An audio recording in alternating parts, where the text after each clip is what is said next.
Po sa ating lahat. Sorry it's been so long since gumawa ng devotion video inyong lingkod dahil sa mga hindi po nakakaalam ay dumating na ang ating bagong alaga.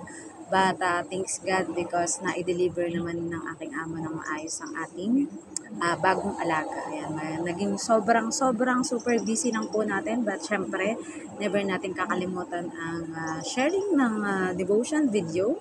And today we are on our 242nd day na ating sharing ng devotion video. And bago po tayo magpasimula na ating sharing ng devotion video, wag po natin kakalimutan ang magpasalamat sa ating Panginoon. So let us pray. Ama naming Diyos na makapangyarihan sa lahat, muli nagpapasalamat po kami sa buhay at kalakasan na ipinagkaloob niyo, Panginoon. Salamat din po dahil sa mga fresh revelation, Panginoon, that we know, Lord God, that your presence is always surrounding us, Lord God, no matter what happens to us. Even there were times, Panginoon, that we wanted to give up, Panginoon, pero lagi kayong nariyan, Panginoon, at lagi kaming iniingatan at pinoprotektahan sa aming mga pang-araw-araw na buhay. Salamat sa kalakasan, hininga, Panginoon, at sa lahat ng mga unknown blessings at hindi namin napapansin na blessings na nakakamit namin sa bawat araw, Panginoon. Continue to strengthen us, Panginoon. Empower us, Lord God, and may your name be glorified, Panginoon, sa aming ginagawa ito, Panginoon.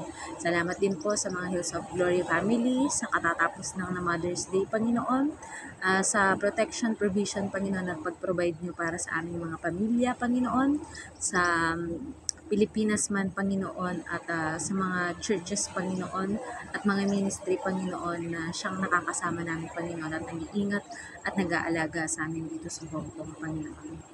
At sa gagawin naming devotion na ito, Panginoon, ay mag-glorify kayo, Panginoon, at ang inyong bugtong na anak na si Jesus, Panginoon, na habang buhay naming pasasalamatan dahil sa pag-aalay niya ng kanyang buhay para sa kaligtasan namin, Panginoon. Salamat din sa Holy Spirit, Panginoon, na siyang lumulukog sa amin, Panginoon, upang ang aming magagawa ay tanging for your glory, Panginoon, at kalugod-lugod lamang sa inyo, Panginoon.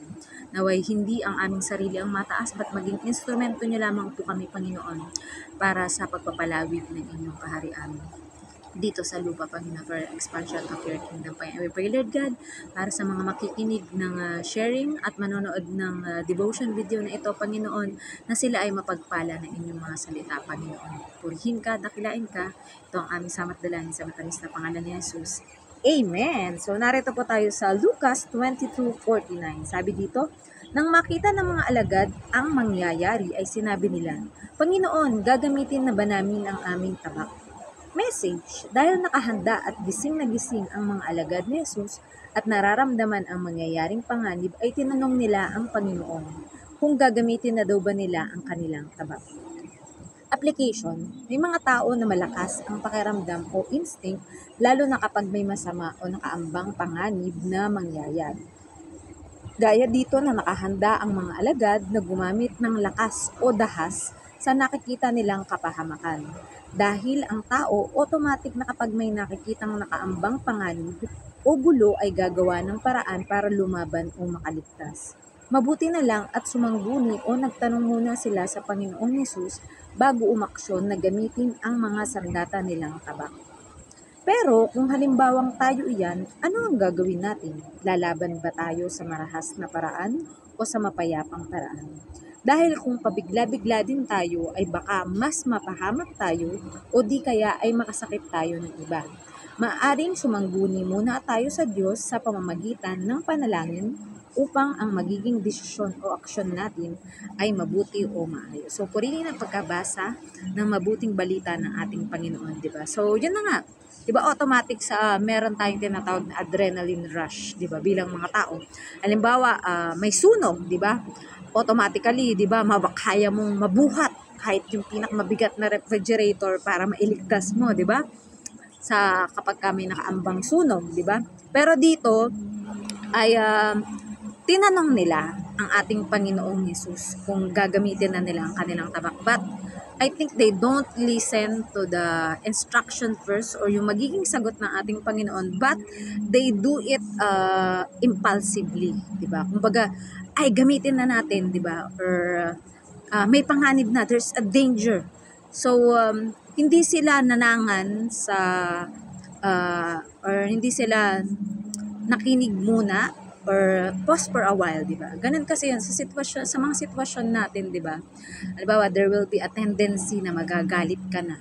But sabi nga, you pause for a while. You think about ano yung gagawin kong desisyon, di ba? Halimbawa, kapag galit ka, either ang pwede mong gawin is sasaktan mo yung taong sobrang galit ka through words, through physically, di ba? Or through actions, di ba? And which is, ang magiging tendency nun is pwedeng you will do that thing in a positive way or in a negative way. Kasi kung halimbawa, ginawa mo siya in a negative way, nasaktan mo siya, 'di ba? Through harsh words, nasaktan mo siya, through physical na nasugatan mo, 'di ba? How can you return back all the pain or all the hurt that you put into that person, 'di ba? Kung naging impulsive ka, but kung if you pause for a while and then you think about it, kung ano yung dapat mong gawin, or much better nga, you ask God, 'di ba? You ask God, what should I do on this situation, 'di ba? Do I need to be patient? Like halimbawa, there are people who are being rude to me, there are people who are being bullied to me, there are people who are saying the words that hurt my feelings, belittling me, 'di ba? Yung talagang sobrang nilalait ka na yung pagkatao mo. But once you hear the voice or the answer of the Lord, and then sinabi ng Panginoon sa'yo na anak, ito yung gawin mo. If there are people who are saying bad things to you or doing bad things to you, huwag kang mag-alala, I will fight for you, di ba? Hindi ko hahayaan na mapahamak ka. And ang magagawa lang natin is always forgive, understand, di ba? Kahit sabi nga, sa mga episode or moment in our life that we wanted to give up na, yung Lord, pasok muna talaga ako, 'di ba? I feel your presence is not with me. 'Di ba? Pero sabi nga ng salita ng Diyos that I will never leave you nor forsake you, 'di ba? Na kahit hindi mo feel na kumikilos si God on that situation of you, eventually bigla mo na lang marirealize na ay, kumilos si God, hindi ko lang siya obvious na talagang totally nakita. Gaya nga sa naging preaching ni Pastor Dan kanina, di ba, na sometimes we say a word or we preach a word na we think na, ay, parang wala namang nanonood, parang wala namang nakikinig, parang wala namang nabe-bless sa sharing ko na ganito, di ba? But you didn't know what is the effect of it to other people, di ba? Na minsan magugulat ka na lang na, oy, thank you sis, thank you pastor, because of your message, na talagang sabi nga ang salita ng Diyos is a double-edged sword, di ba? Ito yung magkabilang talim na talagang susugat sa either sa damdamin mo or sa damdamin ng mga makikinig sa'yo, di ba? Na although hindi mo ma-obvious na kumilos si God, pero eventually makikita mo na, ay, kaya pala nangyari yung situation na yun. Kasi may itinuturong lesson sa akin si God. Or may tinuturong lesson si God dun sa tao na yun na pertaining na, ba, nakapakinig ng word na na-share mo, di ba? But, yun lang. Ang mostly na naisasuggest lang natin is makinig muna tayo, di ba? Makinig muna tayo sa instruction ni God or yung will ni God, kung ano yung will ni God para sa atin, bago tayo gumawa ng mga moves or mga action, di ba? Na ayaw naman natin na sa bandang huli pagsisisihan natin dahil kung halimbawa nakasakit na tayo physically, di ba?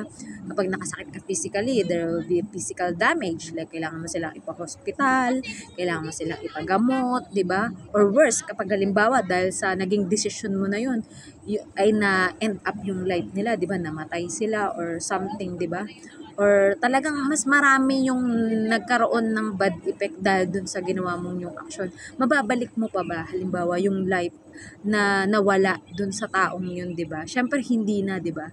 Only God can take out our lives. Dahil siya naman yung nagbigay sa atin, and he is the only one who can give it back. 'Di ba? He's the one who give it. He's the one who can take it back. So wala tayong karapatan na gawin yun sa kapwa natin na mamatay sila or mapahamak dahil sa mga impulsive action natin, di ba? Pero kung halimbawa, you wait for the instruction ni God na anak, ganito yung gawin mo, di ba? Usually kasi ang talagang goal sa atin ni God is para sa it's for our own good, di ba? Na hindi niya hayaan na mapahamak tayo. Kaya kapag nakinig tayo sa instruction ni God or sa will ni God sa atin on a certain situation or certain action bago natin gawin, we're sure that it's for our own good. It's for our good dahil ayaw ng Diyos na mapahamak tayo, di ba? Na maaari nga, di ba? Na yung magiging, yung kapag sinunod mo yung instruction ni God, you can be promoted. You can have a much more better life, di ba? Dahil you choose the right decision, di ba? So, nawa, hindi natin pipiliin yung wrong decision na kung saan ay pagsisisihan natin sa huli. But, we choose God's way, di ba? Not our own way, not our my way, di ba? Dahil alam nga natin, yung kantang My Way, marami na ang mga napapahamak dyan. Kasi nga, hindi talaga natin dapat ginagawa yung buhay natin on our own way. But it should be on God's way. Ayan. So, hope may natutunan kayo sa ating share ng devotion video and let us all end up into closing prayer. So, Ama namin Diyos na makapangyarihan sa muri, nagpapasalamat po kami sa inyong mayamang mga salita na aming napagbulay-bulayan ngayon, Panginoon. Tunay nga, Panginoon, na dapat we are willing to listen, Panginoon, to your voice, Panginoon, to your instruction.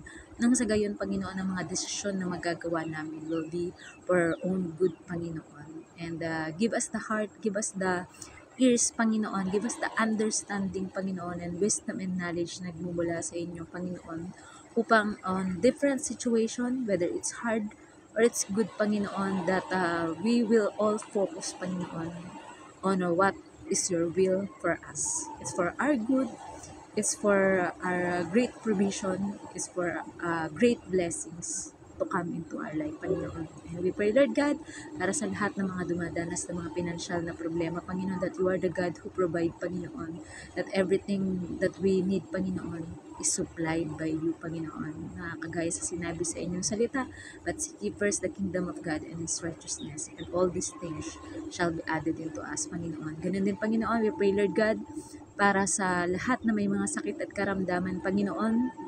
Ganyan din sa pagpanaw, Panginoon, ng wife ng aming former teacher nung high school, Panginoon, na si Sis Gina, Panginoon, ang wife ni Sir Romeo Lotero, Panginoon. I know, Lord God, that you will give the comfort for their family, Panginoon, for losing their loved ones, Panginoon, especially the wife and the mother of his children, Panginoon.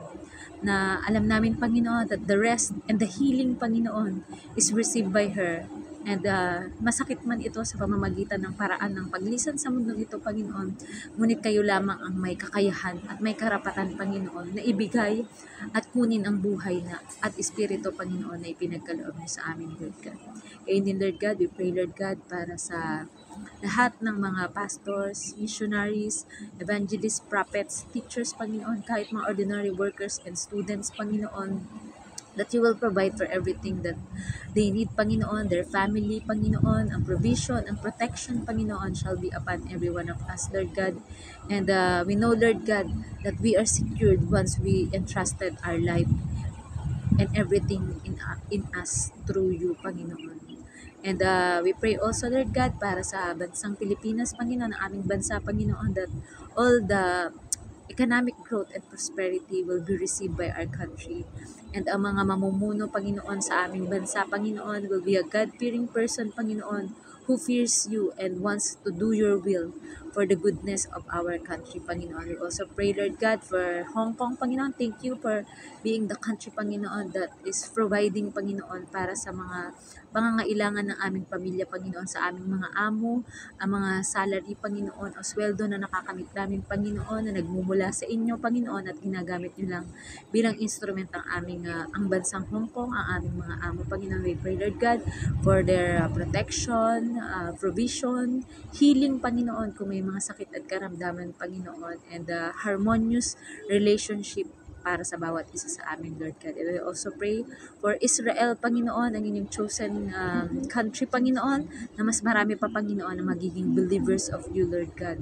And we will scattered on all nations, on all places, Panginoon, kagaya ng inyong Great Commission, Panginoon, that we should go therefore and make disciple of all nations, Panginoon. Continue to empower us, Lord God, and let your will be done in our life, Panginoon, and not our will be done, Panginoon. We should have an ear that is willing willing to listen to you and to your instructions, Panginoon, and a heart that is willing to obey, Panginoon. Nang sa gayon, ang aming physical na katawan ay sumunod din sa inyong ipinagagawa sa amin. Ano pa man po, mga nakalimutan namin idalangin, Panginoon, ay alam namin na dininig niyo na, Panginoon. Maraming salamat po, Panginoon, Holy Spirit. And ito po ang aming samat dalangin sa matapis na pangalan ni Jesus. Amen. Bye po sa ating lahat. Ingat sa lahat and God bless us all. Bye-bye!